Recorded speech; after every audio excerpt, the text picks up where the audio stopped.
Assalamualaikum warahmatullahi wabarakatuh. Perkenalkan, saya Ferdian Prasetyo dengan NIM 2386202015 dari program studi pendidikan guru sekolah dasar. Pada kesempatan ini, saya akan mempresentasikan materi mengenai strategi pemecahan masalah matematika menggunakan langkah polya pada siswa sekolah dasar. Melalui presentasi ini, saya akan menjelaskan pengertian pemecahan masalah, teori gear polya, langkah-langkah penyelesaiannya, serta contoh penerapannya dalam pembelajaran matematika di sekolah dasar. Selamat menyaksikan. Sebelum masuk ke materi, kita perlu memahami terlebih dahulu apa yang dimaksud dengan pemecahan masalah matematika. Pemecahan masalah adalah kemampuan seseorang untuk menemukan solusi dari suatu persoalan matematika melalui proses berpikir yang logis, sistematis, dan terarah. Kemampuan ini menjadi salah satu tujuan utama dalam pembelajaran matematika karena tidak hanya menekankan hasil akhir, tetapi juga proses berpikir siswa dalam menemukan jawaban. Dalam pembelajaran matematika, siswa tidak cukup hanya menghafal rumus. Mereka juga perlu mampu memahami permasalahan, memilih strategi yang tepat, kemudian menyelesaikannya dengan benar. Melalui kemampuan pemecahan masalah, siswa akan terbiasa berpikir kritis, kreatif, dan mampu menghubungkan konsep matematika dengan kehidupan sehari-hari. Adapun tujuan dari pembelajaran pemecahan masalah matematika adalah: pertama, melatih kemampuan berpikir kritis; kedua, mengembangkan kemampuan bernalar dalam menyelesaikan suatu persoalan; ketiga, membiasakan siswa berpikir secara sistematis sesuai langkah-langkah yang benar; dan yang terakhir, menumbuhkan rasa percaya diri siswa dalam menyelesaikan soal matematika secara mandiri. Salah satu tokoh yang terkenal dalam strategi pemecahan masalah matematika adalah George Polya. Beliau mengemukakan 4 langkah utama dalam menyelesaikan masalah matematika, yaitu memahami masalah, menyusun rencana penyelesaian, melaksanakan rencana, dan memeriksa kembali hasil yang diperoleh. Keempat langkah ini sangat membantu siswa agar dapat berpikir secara runtut dan tidak terburu-buru dalam menyelesaikan soal. Mari kita bahas satu persatu.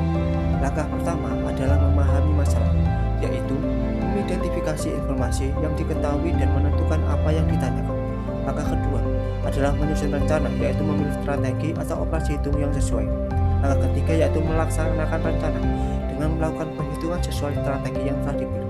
Terakhir adalah memeriksa kembali, yaitu mengecek apakah jawaban yang diperoleh sudah benar dan sesuai dengan pertanyaan. Berikut adalah contoh penerapan langkah Polya. Rina memiliki 24 teman yang akan dibagikan sama banyak kepada 6 temannya. Pada langkah pertama, kita mengetahui bahwa jumlah permen adalah 24 dan jumlah teman adalah 6. Yang ditanyakan adalah berapa permen yang diterima setiap teman. Selanjutnya pada langkah kedua, karena permen dibagikan sama banyak, maka strategi yang digunakan adalah operasi pembagian. Kemudian dilakukan perhitungan 24 dibagi 6 sama dengan 4. Terakhir, kita memeriksa kembali hasilnya dengan mengalihkan 4 dikali 6 sehingga diperoleh hasil 24. Artinya jawaban sudah benar dan setiap teman menerima 4 permen. Setelah memahami langkah-langkah Polya, guru perlu menerapkannya dalam proses pembelajaran di kelas. Ada beberapa cara yang dapat dilakukan. Pertama, guru dapat menggunakan soal-soal kontekstual yang berkaitan dengan kehidupan sehari-hari agar siswa lebih mudah memahami permasalahan. Kedua, guru dapat mengajak siswa berdiskusi dalam kelompok sehingga mereka dapat saling bertukar ide dan strategi penyelesaian. Selain itu, penggunaan media konkret juga dapat membantu siswa memahami konsep matematika yang bersifat abstrak. Guru juga dapat memberikan pertanyaan pematik untuk mendorong siswa berpikir kritis sebelum menemukan jawaban. Terakhir, biasakan siswa menjelaskan proses atau cara berpikir mereka saat menyelesaikan soal. Dengan demikian, siswa tidak hanya memperoleh jawaban yang benar, tetapi juga memahami proses penyelesaiannya. Strategi Polya memiliki banyak kelebihan dalam pembelajaran matematika. Pertama, strategi ini melatih siswa untuk berpikir secara logis dalam menyelesaikan suatu masalah. Kedua, strategi ini membantu mengembangkan kemampuan analisis karena siswa dituntut memahami informasi sebelum menentukan solusi. Selain itu, langkah-langkah Polya membuat siswa terbiasa berpikir secara sistematis dan terarah. Kemampuan pemecahan masalah siswa juga akan meningkat karena mereka terbiasa mengikuti tahapan penyelesaian yang benar. Yang tidak kalah penting, strategi ini dapat diterapkan pada berbagai materi matematika di sekolah dasar sehingga sangat bermanfaat bermanfaat bagi guru dalam menciptakan pembelajaran yang lebih efektif dan bermakna.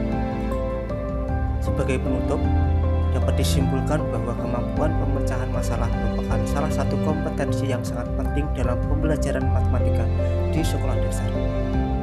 Melalui strategi Polya, siswa dibimbing untuk memahami soal, menyusun rencana penyelesaian, melaksanakan perhitungan, dan memeriksa kembali hasil yang diperoleh. Dengan menerapkan langkah-langkah tersebut secara konsisten, siswa tidak hanya mampu menemukan jawaban yang tepat, tetapi juga terbiasa berpikir kritis, logis, dan sistematis. Oleh karena itu, strategi Polya dapat menjadi salah satu alternatif yang efektif bagi guru dalam menciptakan pembelajaran matematika yang lebih bermakna dan mampu meningkatkan kemampuan pemecahan masalah siswa. Terima kasih atas perhatiannya. Wassalamualaikum warahmatullahi wabarakatuh.